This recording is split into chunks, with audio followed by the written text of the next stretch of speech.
بسم الله الرحمن الرحیم. ګرانو محترمو لیدونکو، په دې هیله چې ښه به وئ او د صحت جامې به مو پر تن وي.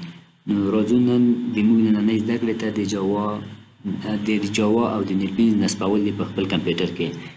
نو اول راځم زه دلته د موږ کوم ځای کې به موږ باید څو شیان اوله موږ موجود وي، د موږ سره موږ باید ډاونلوډ کړي وي.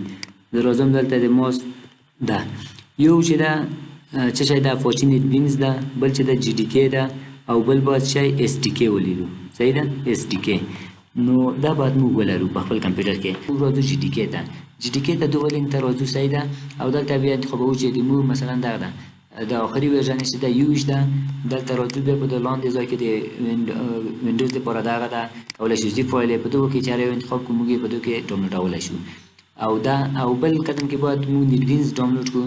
نیټبینز به هم دلته به راشو، په ډاونلوډ به کلیک وکړو او موږ به د ډاونلوډ صفحې ته بوځي. دلته انتخابوو دغه ده، دا 23 نیټبینز ده، 22 ده، همداسې نور مختلف دي. دا به کلیک وکړو او دا به هم ډاونلوډ کړو.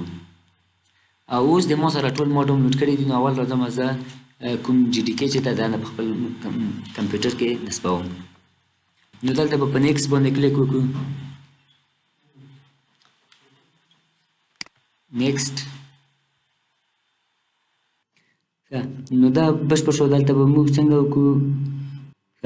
دا د موږ په کمپیوټر کې نصب شول. اوس دا کلوز باندې کلیک کوم.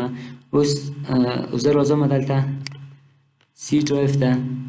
په سی ډرایو کې دلته پروګرام فایل ته راځم او دلته جاوا ته راځم. جاوا دغه فولډر جوړ شو. دلته بین ته راځم او دغه ادرس یې زه کاپي کوم. صحیح ده، دلته ادرس کاپي کوم او دلته راځم لیکم چې انوایرمنټ. صحیح ده، د انوایرمنټ په د انوایرمنټ لیول باندې به کلیک وکړم. فات کې به ایډیټ، بیا به نیو وهئ. هغه ادرس هم چې راوستو هغه به دلته واچوئ. صحیح ده، دا هم دلته واچولو. او حتی که ضرورت وي دلته هم واچوئ. دلته د فات په نامه دلته هم ده، دلته به راشئ ایډیټ نیو، دلته به هم ورپیسټ کړئ. اوکې اوکې، او دلته به هم اوکې کړئ. اوس به راشو په دوم قدم کې به کوم د موږ هغه نصب شولو جي ډي کې. اوس راځو اپاچي نیټبینز نصبوو. نو په نیټبینز باندې به ډبل کلیک وکړو تر څو پروسه یې شروع شي.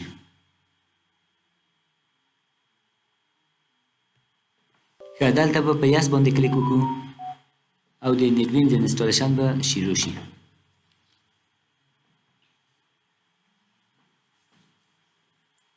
نو دلته لږ معطل کېږو تر څو بشپړ شي. په نیکسټ باندې کلیک کوم. دلته به دغه کوم دوی چې کوم لیسنس له دغه شرطونه چې دي دا موږ قبلوو ورته. اوکې، یعنې د ما قبول دي دغه. او نیکسټ. دلته د فولډر موږ ته ښایي چې کوم ځای کې په سی ډرایو کې پروګرام فایل کې په نیټبینز 22 فولډر جوړوي، په کې ثبتېږي. او دلته یې دا د جي ډي کې څه شی د ادرس ده. نو که چیرې موږ ته کوم وخت دلته کار ونه کړي یوه سره علامه راړوي که نه، یو ایرر راړوي، دلته مخکې نه ځي د وړاندې. نو اول به راځئ جي ډي کې به نصبوئ. چې جي ډي کې نصب ادرس مې موږ انوایرمنټ ته ورکاپي کړو، نو دا به بیا کار وکړي. نو دا په اتوماتیک کولی شي فولډر تغییر کړي. خو زه په همدغو پرېږدم او په نیکسټ باندې کلیک کوم. په نیکسټ باندې دلته زه په انسټال باندې کلیک کوم.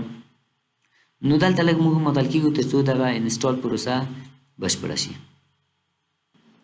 نو دلته به موږ په فینش باندې کلیک وکړو او موږ ته به نیټبینز انسټال شي.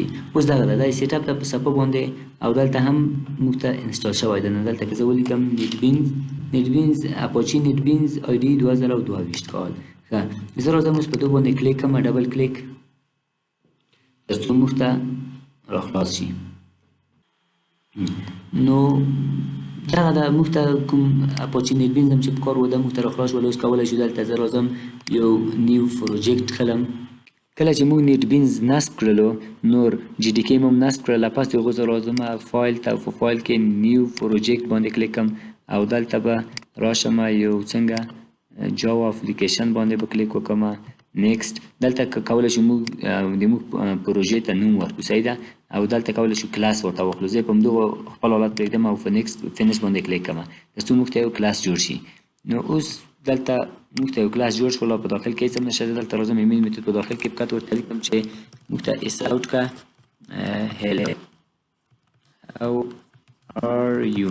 صحیح ده، دغه موږ ته اس اوټ کا. اوس به زه رن کړم. نو دا به موږ ته شی هیلو هاو ار یو څنګه کې پرینټ کړي.